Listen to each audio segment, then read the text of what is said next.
Okay, welcome everybody to machine design.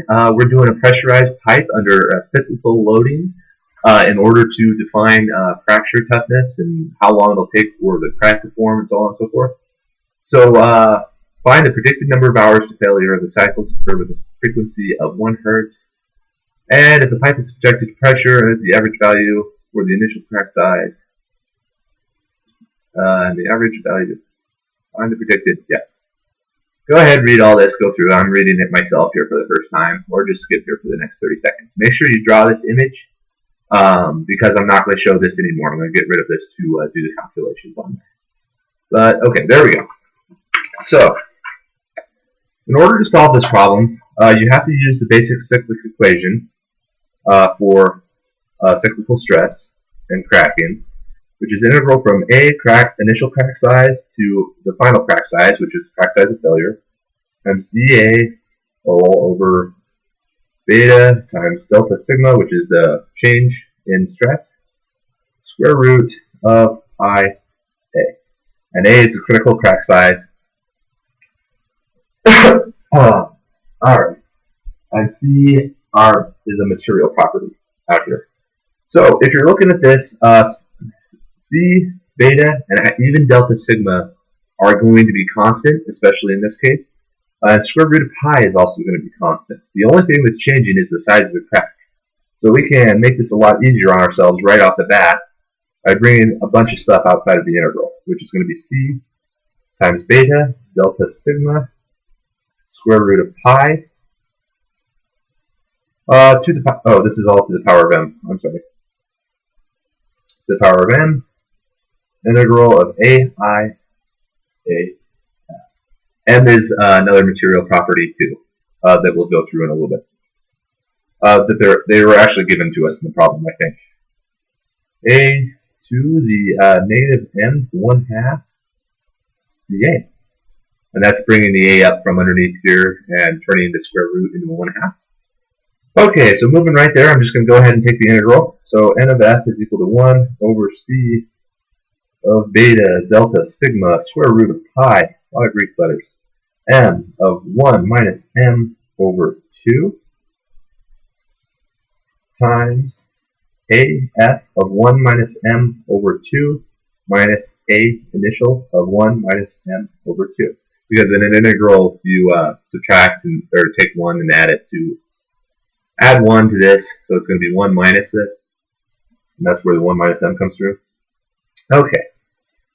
So we have that all set up the way we want it to, but now we need to find a final.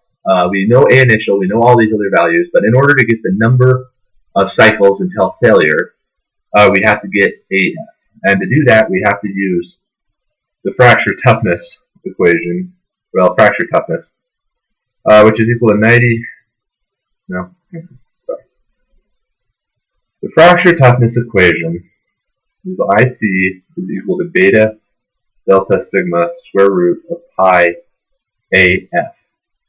But we're looking for AF, so we're going to take AF is equal to 1 over pi times K IC all over beta delta sigma times square root. Now KIC we can look up in the table, or it was it was given to us in the problem, I think, but you can look it up in a table if you want to. It is 92 KSI square root inches, which is weird units, but that's the way fracture toughness is defined. Beta, which was also given to us, is equal to 1.3, so we're trying to solve all this stuff out. And we need to find delta sigma based on hoop stress. So in order to define hoop stress, so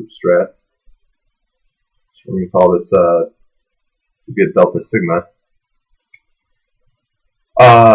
So we have to find out if it's thick-walled or thin-walled. So to do that, you take the interior thickness, interior radius over the thickness, which is equal to 5 inches all over 1 inch, which is equal to 5, which is less than or equal to 20, so it's thick-walled. Thick-walled. So that defines the equation we get to use. So delta sigma is going to be equal to R inner squared delta P, change in pressure, all over R outer squared minus R inner squared times 1 plus RO squared over RI squared.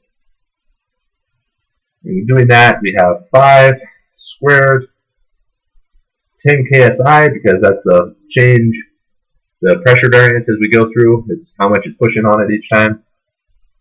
All over 6 squared minus 5 squared 1 plus 6 squared all over 5 squared. Solve that all out and you get 55.5 KSI is delta sigma. So, going from there, we're able to put all these values that we just defined and found back into this equation in order to get AF. So AF is equal to 1 over pi times 92 KSI square root inches. Oh, you can't see that, sorry. 1 over square pi, so on and so forth. All over 1.3 times 55.5 KSI. All that squared. This is equal to 0.518 inches. Is equal to RAF, so that's the point when the crack becomes so large that it's going to cause the whole thing to fail. Okay, so then going on, I'm going to actually grab another page here. Continue from there. So, using table 6.1, if you have the Shigley book, Shigley machine design elements, machine design and analysis, and so on and so forth. What you can get for that for prolific steel, tough to pronounce, you'll find that C is equal to 3.6 times 10 to the negative 10 inches per cycle per KSI square root inch to the M. And M is equal to 3.0. So, those are your two material properties. You get those from the table. Now we're finally able to solve for the number of cycles until failure. So NF, using this equation we had all the way back here defined up here, using this equation, see if I can't bring that down here so it's easier to see. No, I don't think that's going to happen. No, maybe. Right here.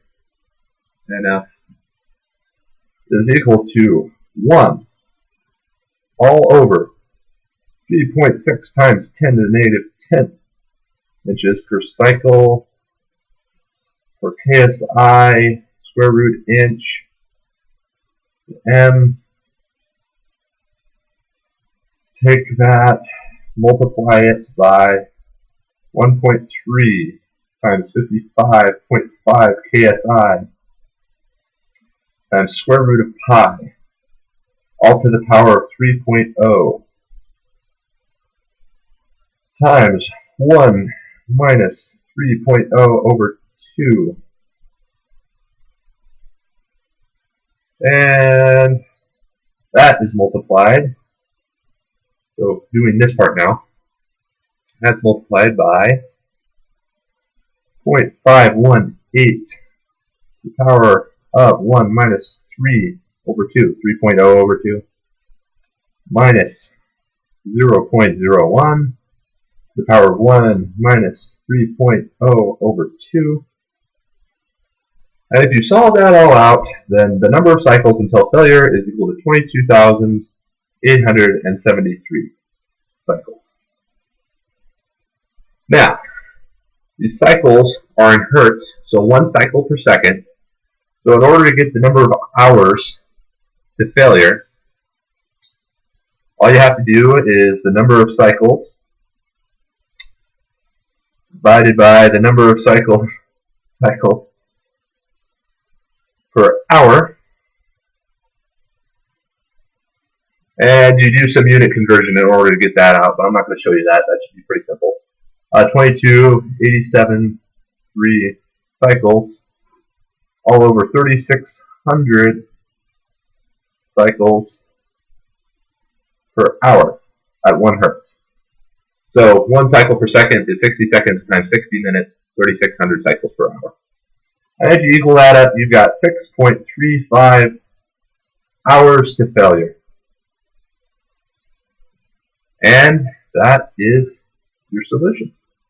So that's how you solve for the number of cycles until failure based on crack growth.